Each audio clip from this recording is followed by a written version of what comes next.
Sejarah memang menoleh kepada kaum muda. Sejarah kemudian mengamati kaum muda. Sejarah mencatat kaum muda. Sejarah memiliki kajian tentang kaum muda. Bukan cuma sejarah, tapi agama sangat sangat perhatian kepada kaum muda. Dalam kitab suci ada banyak pandangan-pandangan atau ada banyak kisah-kisah tentang kaum muda. Dalam kisah-kisah klasik itu ada banyak perhatian dan kajian tentang kaum muda, karena dia penting. Kalau kita bicara Al-Quran, ya, di dalam Al-Quran itu banyak kisah-kisah kaum muda yang digambarkan karakteristiknya, supaya menjadi fondasi bagi karakteristik kita yang hidup hari ini. Sebab tidak boleh hilang dan jauh dari situ. Misalnya di dalam Al-Quran itu cerita tentang pemuda Ibrahim. Apa itu pemuda Ibrahim? Ini pemuda Ibrahim ini tentang keyakinan, tentang prinsip. Digambarkan tentang seorang yang punya prinsip, punya keyakinan. Dan apabila punya keyakinan, dia katakan itu, dia nyatakan itu, dan dia bela pikirannya sampai kemudian dia menang, apapun resikonya. Ini pemuda Ibrahim. Jadi teman-teman sekalian, kalau Anda KNPI, dan khususnya kalau Anda KNPI yang beragama Islam, jangan jauh Anda dari kisah Ibrahim, karena ini adalah syarat. Jangan lompat dulu pemuda, lompat ke populer. Belum tentu Anda baik, bisa rusak Anda. Ada banyak orang yang di puncak popularitasnya, dia hancur dan mulai dari bawah. Kenapa? Fondasinya salah. Sekarang kita mau letakkan fondasinya itu. Fondasinya apa? Fondasinya keyakinan. Ibrahim adalah pemuda pencinta kebenaran. Dia mencari kebenaran itu, dan dia mencari kebenaran Tuhan pada awalnya. Dia mencari Tuhan sampai berbenturan dengan orang tuanya, karena orang tuanya adalah pematung Raja Namrud. Dia mencari Tuhan di alam. Dia lihat matahari, dia bilang, "Hada Rabbi," ini Tuhanku katanya. Tapi begitu matahari tenggelam, ini bukan Tuhan, aku tidak suka kepada yang tenggelam. Begitu dia lihat bulan, begitu lihat gemintang juga demikian. Pencariannya itu membuat dia berbenturan dengan kekuasaan. Dia berargumen dengan para pengikut Raja Namrud setelah Nabi Ibrahim menghancurkan patung Namrud itu. Lalu dia men-challenge logika masyarakat, karena dia ditangkap. Lalu dia berargumen bahwa sesungguhnya yang menghancurkan patung-patung itu adalah patung yang paling besar, yang di lehernya tergantung sebuah kapak. Masyarakat berargumen, mana mungkin patung bisa menghancurkan patung lainnya? Lalu Nabi Ibrahim masuk dengan argumen, kalau demikian, kenapa kalian bisa menyembah sesuatu yang kepada dirinya dia tidak punya keberdayaan? Argumen itu membuat kekuasaan itu kesal dengan Nabi Ibrahim, sampai dia kemudian dihukum dan dibakar di depan umum. Datanglah pertolongan Allah, ya narukuni bardan wassalamun ala Ibrahim. Wahai api, dingin dan lindungilah Ibrahim, sehingga Nabi Ibrahim tidak terbakar. Nabi Ibrahim kemudian dalam sejarah agama-agama, terutama agama Samawi, disebutnya adalah bapak tauhid. Kalau dalam bahasa Inggris disebutnya itu apa? Pendiri dari the religion of the book, ya. Pendiri dari agama kitab suci, agama Samawi, agama yang berasal dari langit. Yahudi, Nasrani, dan Islam. Kita ini adalah anak-anak keturunan, anak-anak cucu dari paham ideologi Nabi Ibrahim, yaitu tentang keesaan Allah. Dia dikukuhkan sebagai pendiri dari the religion of the book tadi, atau agama kitab suci tadi, karena itu tadi ada jejaknya pada keberanian menegaskan keesaan Tuhan dan melawan apapun untuk memegang keyakinannya itu. Ini pertama, ini mungkin susah. Saya khawatir kurikulum ini udah nggak ada di KNPI. Ini harus diadakan, Bu. Kalau Anda ingin membangun generasi yang punya karakter, Anda harus berani kembali ke situ. Nggak Tidak bisa, omong kosong yang lain.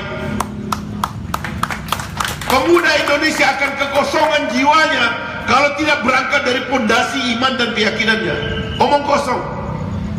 Dan jangan mau jadi bangsa seperti itu.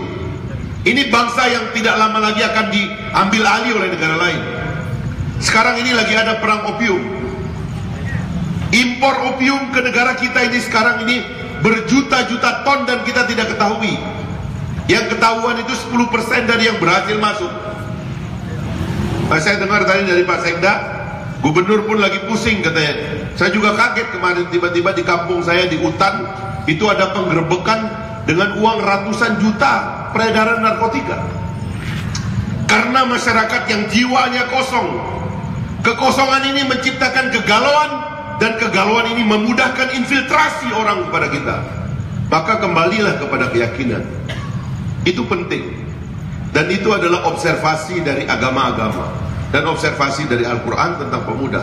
Karena itu kita harus punya itu ya. Mesti ada kemauan kita untuk kembali kepada yang dasar, kepada yang benar. Karena kalau tidak, sekali lagi kita mengambang. Nanti oke lah kita ini bicara bagaimana jadi orang kaya. So what kalau Anda kaya? Kalau Anda kaya dan kekayaan Anda dipakai merusak orang, gimana? Kekayaan itu netral. Sama dengan pengetahuan, sama dengan teknologi, dia netral. Nuklir itu bisa kita pakai untuk menghancurkan gunung lalu menghidupkan tambang. Nuklir bisa dipakai untuk teknologi di kedokteran. Nuklir bisa dipakai untuk mensejahterakan, membangkitkan listrik, menghidupkan nyala listrik ini sehingga orang dan masyarakat berproduksi. Tapi nuklir bisa dipakai membunuh orang. Netral semuanya. Anda mau jadi orang kaya, so what? Kalau Anda nggak punya keyakinan, kalau Anda tidak yakin dengan kebenaran dan bahwa kekayaan yang kita punya hanya untuk kebenaran dan tidak untuk yang lain, hanya itu. Saya nggak mau ngajarin Anda jadi orang kaya, ntar Anda jadi monster bagi orang lain, nggak mau saya. Yang penting adalah keyakinan dulu. Dan ini kita orang Sumbawa. Orang Pulau Sumbawa ini orang punya keyakinan, ya? Orang yang teguh jiwanya. Itulah perlambang dari Gunung Tambora itu, yang diam tiba-tiba ketika dia meledak, padamlah benua Eropa itu. Musim dingin dan membunuh semua binatang yang ada. Karena ada di dalam, dia tersimpan. Ada api di dalam dada kita. Harus ada api di dalam dada kita. Ini karakter orang di Pulau Sumbawa ini. Kalau Anda tidak punya api dan Anda padam, Anda bukan orang Pulau Sumbawa.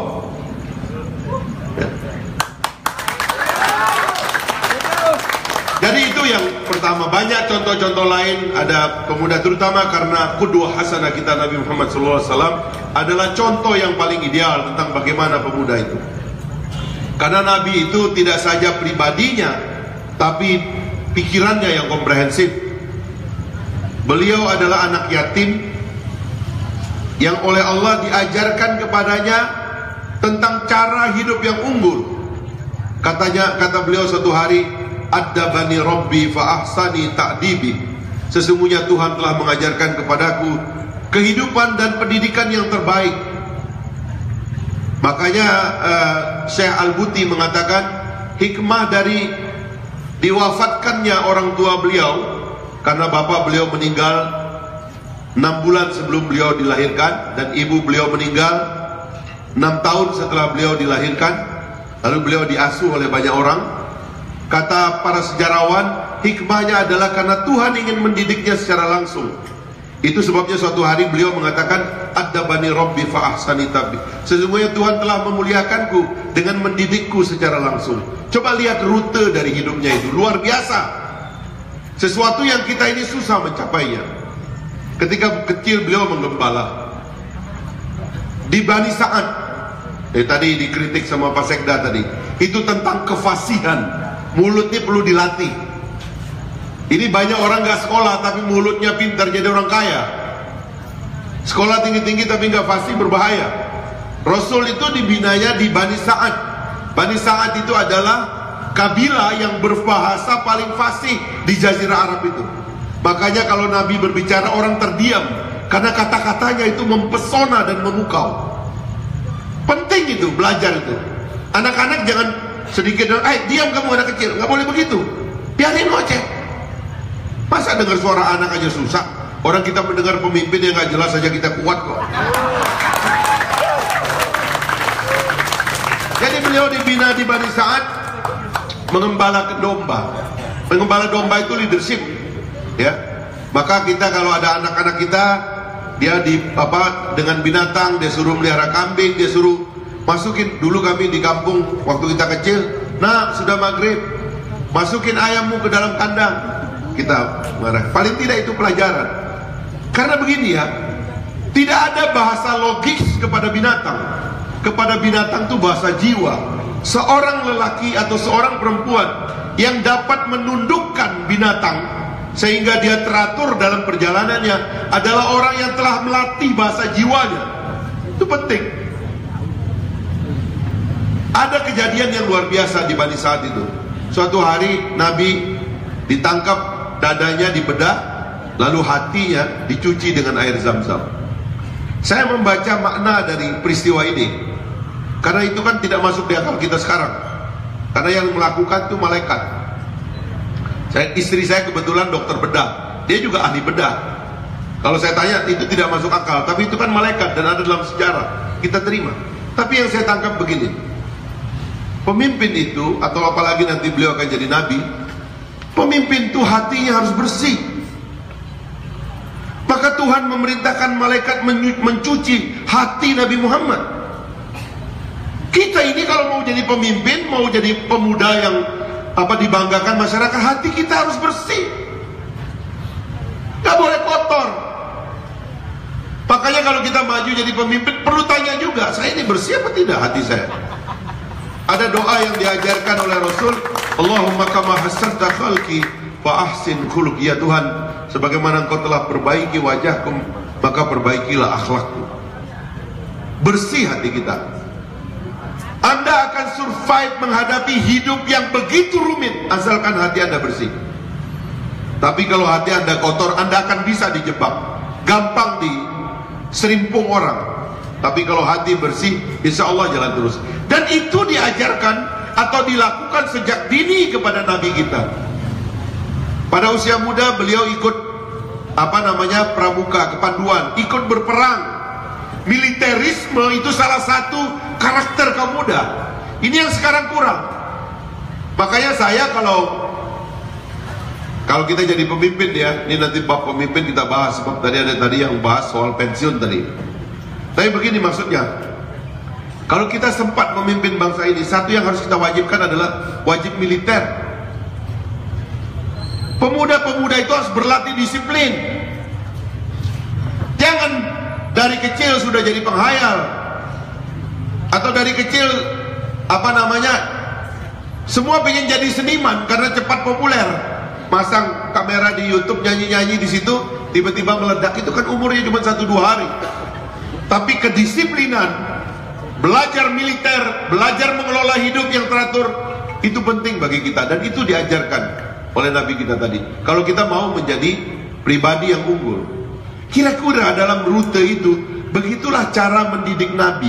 Karena itulah kurikulum terbaik yang di dunia ini sudah tidak ada. Sebab tidak ada lagi, atau tidak ada sekolah di dunia ini yang wisudanya itu menjadi Nabi, nggak ada. Paling jauh SAG kalau agama itu, sarjana alam gaib. Kata Pak Malik Fajar, bukan kata saya Pak. Dia bercanda suatu hari begitu.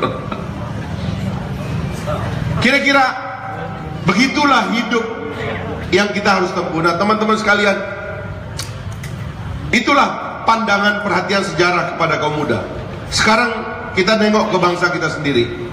Indonesia ini ada karena peristiwa-peristiwa yang dilakoni oleh kaum muda. 08 Budi Utomo, 28 Sumpah Pemuda, 48 setelah 45 kemerdekaan. Di kemerdekaan 45 itu ada peristiwa menculik elit, menculik pemimpin, Sukarni dan kawan-kawan. Peristiwa Rengas Dengklok. 48 peristiwa ideologis, 65 pemberontakan komunis, 68 Orde Baru, 78 ujian kepada Orde Baru, 98 orde baru tumbang. Alhamdulillah saya salah satu yang ada di lapangan dalam reformasi, demonstrasi menumbangkan orde baru.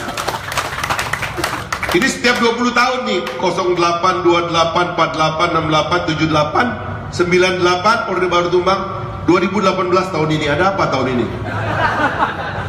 Ini saya nggak akan teruskan, sebab nanti Anda berubah jadi politisi, padahal kita lagi bicara bisnis kan. Oke, itu kita tinggalkan. Yang penting adalah, sadarlah bahwa pemuda itu ada dalam peristiwa penting, ada dalam peristiwa sejarah, ada dalam setiap momentum-momentum sejarah.